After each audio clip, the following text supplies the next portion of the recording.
नमस्कार दोस्तों, मैं हूं हर्षित मिश्रा और आप सुन रहे हैं साइंस इनको, एक ब्रांड न्यू पॉडकास्ट जो आपको सोचने पर मजबूर कर देगा कि क्या आप अपने आसपास इस्तेमाल होने वाले साइंस को जानते हैं।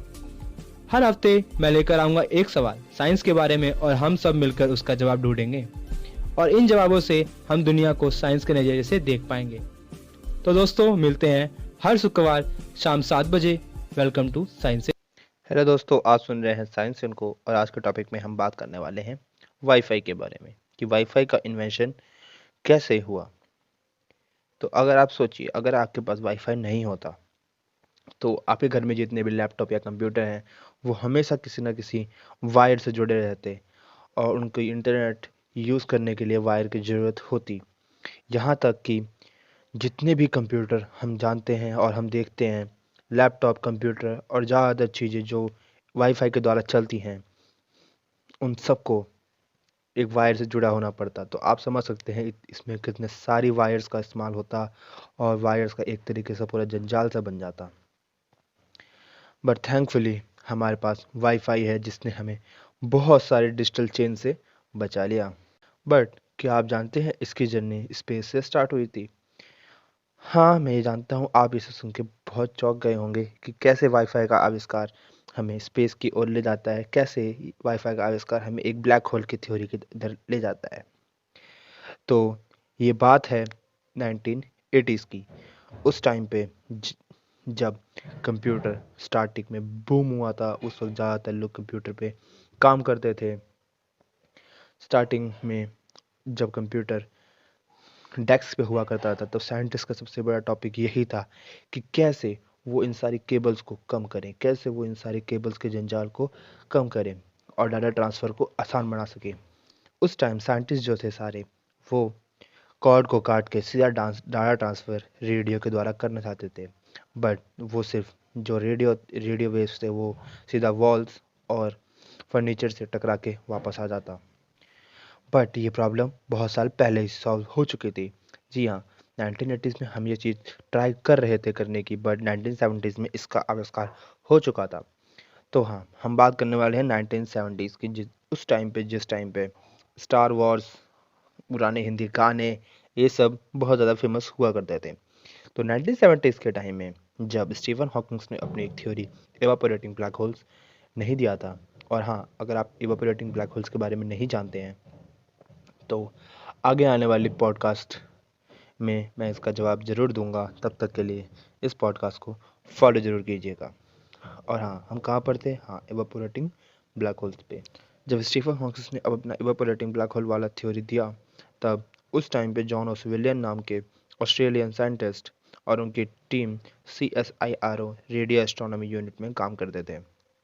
तो उन्होंने उस ब्लैक होल को रेडियो सिग्नल द्वारा ट्राई करने का सोचा। उन्होंने सोचा कि हम किसी एक ब्लैक होल को कैसा ढूंढेंगे अगर वो एक एटम से भी छोटा हो या फिर उससे थोड़ा सा या फिर बड़ा हो।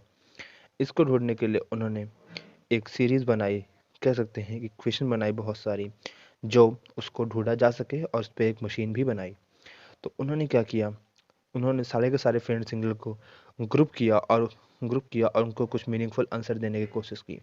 जैसे कि उन्होंने बहुत सारे सिग्नल्स लिए, उन सबको एक साथ मैश किया और सोचा कि इससे क्या आंसर आ सकता है। तो वो निकालते वक्त वो बहुत सारे कॉम्प्लेक्स इक्वेशन से गुजरे।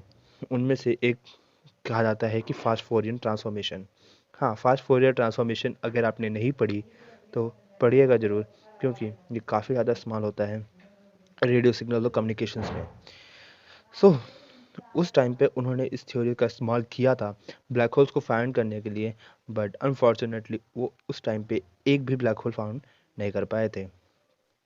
बट 1990s के टाइम में जब वो और उनकी टीम एक नए वायरलेस नेटवर्क की ओर काम कर रही थी, तब उन्हें वो याद आया कि उन्होंने 1970s के टाइम में फास्ट फोरियर ट्रांसफॉर्मेशन और उनके साथ में सारी इक्वेशंस को जो इस्तेमाल किया था वो उसको दोबारा यूज़ कर सकते हैं, क्योंकि वो भी रेडियो डाटा ट्रांसफ़र में काम आता था, जिससे वो ब्लैक होल ढूंढने की कोशिश कर रहे थे। और अजीब बात तो ये है कि जो फास्ट फोरियर ट्रांसफॉर्मेशन है उसका ही इस्तेमाल कह सकते हैं कि फॉर्मल बेसिस पे फास्ट वाईफाई को ढूंढने के लिए किया गया था। तो 1996 में यूएस पेटेंट ने उन्होंने अपना वाईफाई वाला टॉपिक रखा और उस चीज़ का उसने पेमेंट लिया। वो पेमेंट अभी भी CSIRO के नाम पे ही है। तो हम ऐसा कह सकते हैं कि बहुत सारे वाईफाई टेक टेक होने के बावजूद भी हमने उस वक्त 1970 से लेकर 1980 तक हमने वो चीज़ सोचा नहीं, जब तक हमारे साइंटिस्ट जॉन ओसवेलियर ने ट्राई नहीं किया।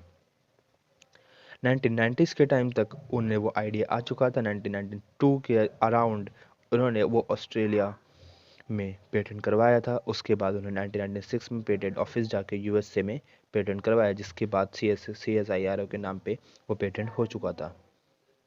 ऐसा ज़्यादातर होता है कि किसी बड़ी कंपनी में अगर आप कोई इन्वेंशन करते हो या उसके अंदर कोई डेवलपमेंट करते हो तो नाम से अगर सीधा कंपनी पे जाता है, उसकी ज़्यादातर रॉयल्टी कंपनी लेती है।